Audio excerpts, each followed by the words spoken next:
inspirasi dan cerita menarik dari figur yang luar biasa. Bersama saya, Nabila Imtinan Abigail, kita akan mengupas kisah inspiratif dari seseorang yang telah menorehkan prestasi dan semangat kepemimpinan di usia muda.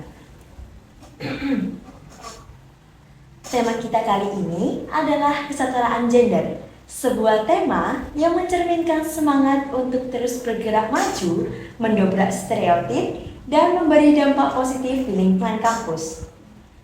Hari ini, kita kedatangan tamu istimewa yang kisah perjalanannya pasti akan membuka wawasan dan membakar semangat kita semua. Siapakah dia? Yuk langsung saja kita sambut Kak Sandrina. Berikan tepuk tangan yang meriah kepada Kak Sandrina. Halo Kak, apa kabar? Halo, baik. Ini kakaknya lagi sibuk nggak? Lagi senggang kan ya? Ya, lagi senggang. Lagi senggang. Oke. Izin ya Kak, saya untuk membacakan profil dari Kak Sandrina terlebih dahulu. Oke, sebelum lanjut nih, izinkan saya untuk membacakan profil dari Kak Sandrina terlebih dahulu ya. Nah, jadi teman-teman, Kak Sandrina Kanya ini merupakan mahasiswi Prodi Hukum Universitas Negeri Malang Angkatan 2024. Di usianya yang ke-18 tahun ini, Kak Sandrina telah menunjukkan dedikasi yang luar biasa dalam memperdayakan pemuda, khususnya perempuan muda melalui pendidikan, public speaking, maupun dampak sosial. Nah, jadi prestasi gemilangnya tidak main-main loh sobat. Kak Sandrina ini pernah meraih gelar Putri Remaja Indonesia Jawa Timur berbakat 2024, Top 5 Putri Remaja Indonesia Jawa Timur 2024, The Winner Indonesia Girl Jawa Timur 2024, dan The Winner Indonesia Girl 2024. Selain itu, ia juga aktif sebagai brand ambassador di berbagai kampanye kampus dan menjadi Trash Ranger Volunteer 2024, yang dimana sebuah platform yang fokus pada isu lingkungan di Indonesia. Nah, yang lebih menginspirasi lagi nih, Kak Sandrina juga membangun platform bernama Young Impact Movement, yang dimana platform ini ditujukan untuk memberanikan perempuan muda meningkatkan nilai diri mereka dan berkontribusi pada masyarakat. Ia juga menjadi pembicara di berbagai acara, termasuk Radio Republik Malang, yang membahas mengenai grooming, patriarki, dan perjalanan perempuan meraih mimpi mereka. Oke Kak, seperti yang kita tahu nih, bahwa kakak sangat aktif dalam gerakan pemberdayaan perempuan melalui Young Impact Movement. Nah, apa sih yang memotivasi kakak untuk membangun platform ini? Apakah ada pengalaman pribadi atau ada faktor lain nih yang membuat kakak perlu memberdayakan perempuan muda? Oke, menurut aku dari kesetaraan gender dulu nih, kesetaraan gender tuh ada dua faktor ya. Ada dari laki-laki atau dari sistem patriarki sama dari perempuan sendiri. Jadi kenapa dari perempuan sendiri tuh bisa membiarkan sistem patriarki atau ketidaksetaraan gender ini terus berkembang di dunia, di Indonesia, itu karena perempuan tuh beberapa memiliki sikap yang terlalu mengandalkan laki-laki. Ya, betul sekali. Contohnya nih kayak, ngapain sih belajar, tinggal cari aja suami yang kaya.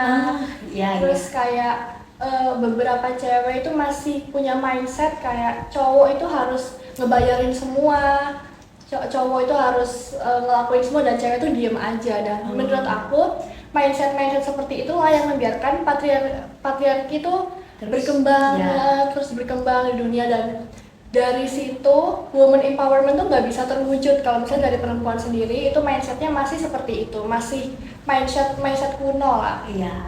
Nah, alasan aku membangun Young Impact Movement itu untuk menciptakan perempuan-perempuan yang emang punya daya saing, punya ambisi dan punya tujuan hidup. Jadi nggak cuma mengandalkan kemampuan laki-laki saja untuk mereka berkembang atau meraih apa yang mereka mau, jadi harus dari diri mereka sendiri. Oh, berarti dari pandangan kakak terhadap mindset perempuan yang kuno itu ya kak? Iya, betul. Oke. Lalu kak, sebagai mahasiswa nih kak, bagaimana nih pandangan kakak terkait kondisi kesetaraan gender di lingkungan kampus saat ini?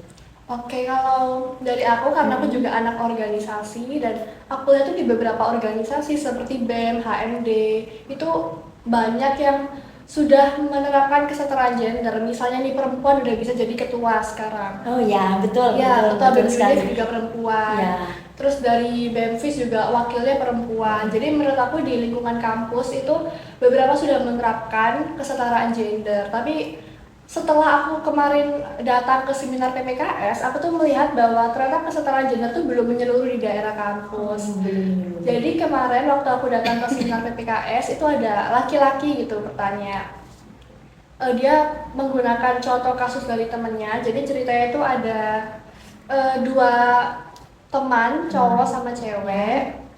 Dia tuh awalnya pergi ke klub, Ya, terus setelah itu si cewek ini tuh istilahnya mabuk lah. mabuk ya. Nah, karena tidak sadar, akhirnya si cowok ini tuh membawa dia ke hotel. Wow. Nah, bawa dia ke hotel, lalu tanpa seizin cewek, ini tuh dia anggapnya dilecehkan. Ya, dilecehkan. Nah, Karena kondisi tidak sadar itu ya, iya, Kak. betul. Akhirnya setelah ketahuan si cowok ini di DO dari pihak kampus atau diskorsing gitu, dia Iya. mendapatkan sanksi. Nah si penanya ini tanya kenapa nggak adil karena si cewek nggak dapat konsekuensi gitu. Iya sih, karena juga pihak ceweknya juga ada salahnya gitu ya, Kak. Ya, nah karena si cowok penanya ini tanya seperti itu, akhirnya si narasumber dari PPKS itu menilai bahwa itu tidak adil karena si cewek ini dalam kondisi tidak sadar, tapi ditanya kenapa kok si cewek ini gak diberi konsekuensi karena ini kan sudah termasuk si cewek dan akhirnya dianggapnya pelecehan seksual. Dan si cowok ini menuntut si cewek ini tuh dapat konsekuensi setara, itu diskorsing seperti yang cowok. Pihak cowok padahal Ya. si pihak cewek ini sebagai korban. Nah dari situ saya bisa menilai kalau kesetaraan gender di kampus itu belum merata, hanya ada di organisasi secara kepemimpinan itu mungkin sudah diterapkan, tapi dari mindset mahasiswa itu belum sepenuhnya diterapkan. Jadi di kesetaraan itu masih ada ya, Kak, di lingkungan kampus. Iya. Selain organisasi. Masih mendominasi ya, Kak. Iya, betul. Oke. Jadi begini, Kak, kami itu lagi membuat sebuah G-form yang isinya itu survei yang disebar untuk mahasiswa di Semarang Raya.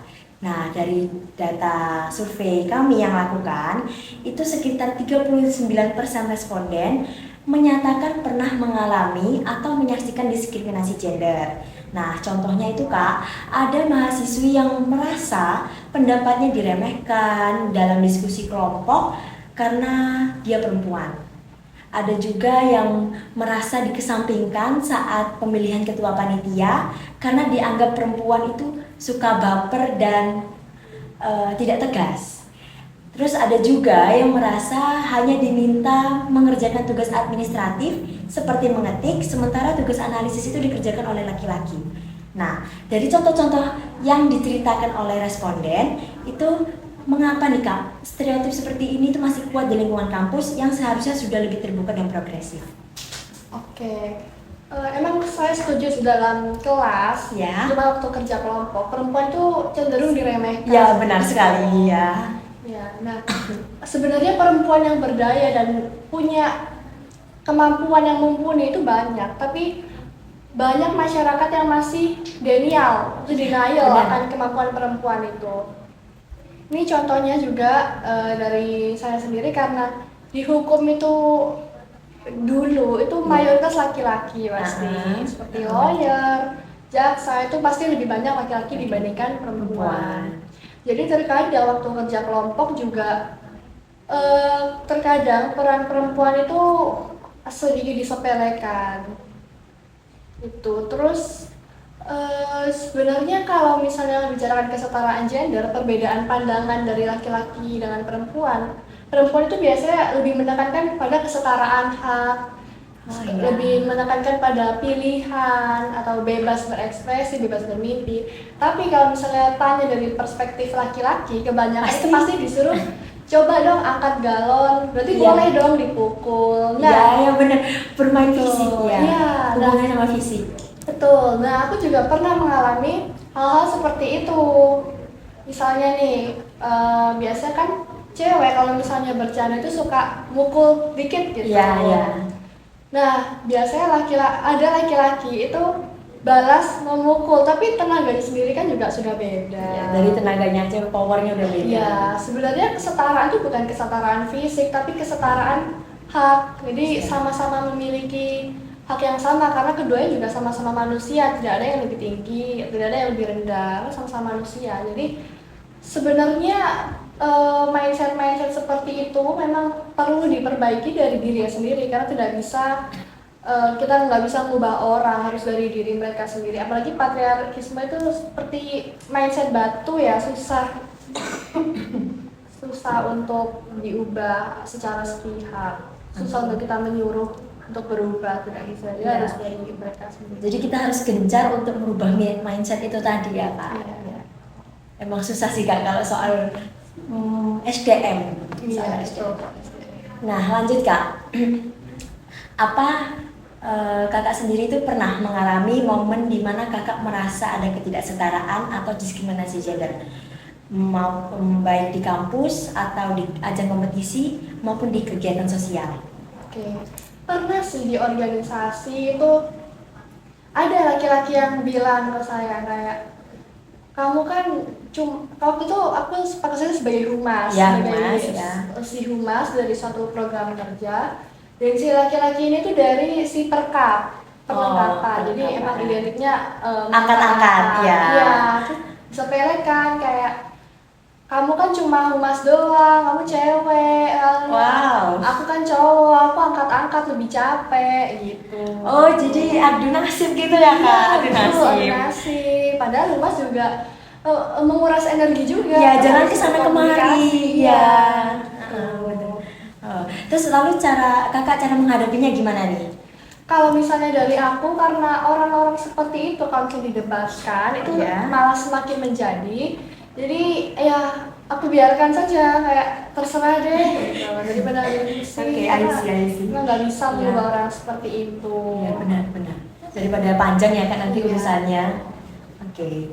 Menyangkut Jifong kami lagi nih Kak, dari data survei itu mayoritas responden laki-laki sekitar 70% menyatakan tidak pernah mengalami diskriminasi gender. Nah, fakta ini menarik sekali nih Kak, karena menunjukkan pengalaman yang berbeda antara laki-laki dan perempuan. Menurut Kakak, bagaimana seharusnya peran laki-laki untuk mendukung kesetaraan gender itu sendiri? Baik, kalau dari laki-laki, menurutku memang harus parenting dari kecil ya, karena untuk mindset patriarki ini sudah mendarah daging dari kecil, karena contohnya nih cerita dongeng atau cerita rakyat pasti kebanyakan menyalahkan pihak perempuan. Misalnya nih Nyi Roro Kidul itu karena ada penyakit jadi dia disalahkan. Terus Roro Jonggrang itu kan dia menjadi batu karena dia menolak cinta dari laki-laki. Jadi di sini perempuan lagi yang disalahkan. Sedangkan untuk laki-laki yang disalahkan mungkin cuma malin kundang saja. Malin kundang. Batu menangis juga perempuan yang sebagai titik utamanya yang dianggap titik salahnya. Jadi dari hal tersebut, dari kecil beberapa orang itu memiliki mindset patriarki itu sejak itu karena sudah mendarah daging dari dongeng tadi. Jadi kan sekarang tuh banyak campaign kayak educate your son instead of protect your daughter gitu. Jadi itu memang benar sih, dari kecil emang laki-laki itu harus punya mindset untuk bisa menjaga diri gitu, dari perempuan terutama. Jadi penting untuk calon orang tua masa depan, terutama kita sebagai Gen Z yang nanti akan menjadi orang tua, perlu untuk menciptakan generasi yang memang memiliki SDM yang mumpuni gitu. Untuk mencapai generasi emas 2045 ya tentunya. ada cerita lagi nih Kak, salah satu responden kami itu menceritakan pengalamannya yang dimana itu teman laki-lakinya itu sempat berkata seperti ini, perempuan kalau jadi pemimpin cuma bisa ngeribetin, mending anteng lihat laki-laki jadi pemimpin. Nah, dari pernyataan tersebut Kak, apa sih tanggapan Kakak dari stigma ini? Baik. Mungkin beberapa orang juga berpendapat bahwa laki-laki itu dilahirkan untuk menjadi pemimpin. Tapi semakin kesini kenyataannya semakin tidak memenuhi dari kata-kata tersebut. Benar sekali. Justru sebenarnya laki-laki itu memang kuat secara fisik, tapi untuk pikiran, untuk kemampuan berpikir itu perempuan lebih mumpuni sebenarnya dari laki-laki. Cuma mungkin perempuan itu memiliki sifat yang lembut daripada laki-laki. Kan laki-laki lebih tegas seharusnya. Tapi perempuan itu lebih lembut, jadi untuk memimpin pastinya juga bukan nggak setegas sih, nggak serepresif laki-laki lah pasti. Tapi aku kurang setuju dengan statement bahwa perempuan tidak cocok untuk memimpin, karena nyatanya perempuan yang memimpin itu juga sudah banyak sekarang di dunia. Dan presiden perempuan juga sudah ada sekarang. Jadi saya nggak setuju kalau misalnya perempuan tidak bisa memimpin, karena justru karena perempuan itu punya feelings, dia tuh bisa mempertimbangkan apa yang baik dan tidak untuk anggotanya. Betul sekali. Kalau laki-laki kan full logika, tapi kalau perempuan itu bisa diimbangkan dari logika dengan feelings, jadi lebih mengerti. Betul sekali. Bahkan pahlawan kita Kartini kan sudah betul. Harusnya kita banyak belajar sih Kak dari Kartini itu tadi ya. Baik, lanjut ke pertanyaan selanjutnya nih Kak. Di usia Kakak yang 18 tahun ini, Kakak sudah meraih banyak sekali prestasi dan menjadi role model bagi banyak perempuan muda. Nah, jadi bagaimana nih Kakak menyeimbangkan waktu antara untuk kuliah, kegiatan sosial, kompetisi maupun kehidupan pribadi? Oke, karena sebenarnya aku memulai di ajang Indonesia Skill itu dulu waktu aku lagi zaman-zamannya UTBK. Oh, zaman-zamannya UTBK. Itu sibuk sekali, dan satu-satunya solusi adalah aku tuh selalu list apa aja kegiatanku di planner, di weekly planner gitu. Dan aku selalu mengatur waktuku. Jadi aku biasa kalau di weekend, kalau di weekday itu aku intern sampai sore. Intern tuh bimbel buat masuk PTN. Lalu dulu aku sering masuk cheerleading. Aku tuh aku dulu anak cheer. Jadi aku pulang intern itu aku langsung ke tempat latihan sampai malam. Sibuk sekali, padat sekali kegiatannya. Terus untuk belajar aku maksimalkan di tempat les. Jadi aku pulang-pulang tuh udah nggak ada tanggungan lagi. Terus untuk di weekday aku buat latihan ke ajang tersebut. Untuk kegiatan sosial itu aku pakai di weekend. Sekarang pun juga seperti itu. Jadi di weekday aku tuh kan kelas paling sampai siang aja, nggak ada yang sampai sore. Mentok-mentok jam 2 tuh udah selesai. Jadi aku kuliah sampai jam 2. Terus selesainya aku biasa ada rapat-rapat organisasi sih. Sekarang kan kegiatan aku cuma kuliah, organisasi, sama kegiatan sosial atau pekerjaan-pekerjaan kayak job fashion show gitu-gitu. Dan job fashion show itu biasanya hari Jumat, Sabtu, Minggu, dan Jumat itu aku nggak ada kelas, cuma ada satu dan kadang itu online. Tapi lebih banyak sih untuk kayak kegiatan sosial dan fashion show atau modeling itu di hari Sabtu, Minggu. Jadi weekend untuk job, weekdays-nya untuk kuliah dan organisasi. Iya, betul. Time manajemennya baik sekali Kak Sandrina ini. Pertanyaan terakhir nih Kak, untuk mahasiswa, khususnya mahasiswi yang masih ragu untuk bersuara, memperjuangkan haknya, atau takut dicap terlalu ambisius atau meribetkan, apa nih pesan dan tips dari Kakak Sandrina sendiri? You only live for yourself. Jadi kayak nggak perlu dengerin kata orang. Kalau misalnya emang tujuan kamu baik dan kamu memang punya goals, ya usahakan goals itu jangan terlalu terpengaruh sama omongan orang lain. Karena omongan orang lain juga seiring berkembangnya kamu, omongan orang lain itu juga udah hilang gitu. Oke, oke sobat Setara Talks, itu tadi sebuah pesan atau tips dari Kakak Sandrina sendiri. Nah, wah, terima kasih banyak ya Kak Sandrina atas semua cerita dan inspirasinya kali ini. Benar-benar membuka mata kita semua tentang pentingnya kesetaraan gender di lingkungan kampus dan masyarakat. Sebelum kita tutup, boleh dong Kak Sandrina sampaikan closing statement untuk seluruh mahasiswa, khususnya mahasiswi, agar lebih berani memperjuangkan kesetaraan gender dan membawa dampak positif di lingkungan kampus, keluarga, dan masyarakat. Oke, untuk perempuan, untuk teman-temanku yang perempuan, jangan terlalu mengandalkan kemampuan laki-laki, jangan menjagakan laki-laki, usahakan goalsmu sendiri, keinginanmu sendiri terlebih dahulu. Karena dari sifat ketergantungan itu yang membuat kesetaraan gender itu susah untuk tercapai. Dan untuk laki-laki, bisa diperbaiki mindset lebih maju, karena ini sudah 2025 ya, sudah bukan zaman kuno. Iya, benar sekali. Sudah. Oke, Kak.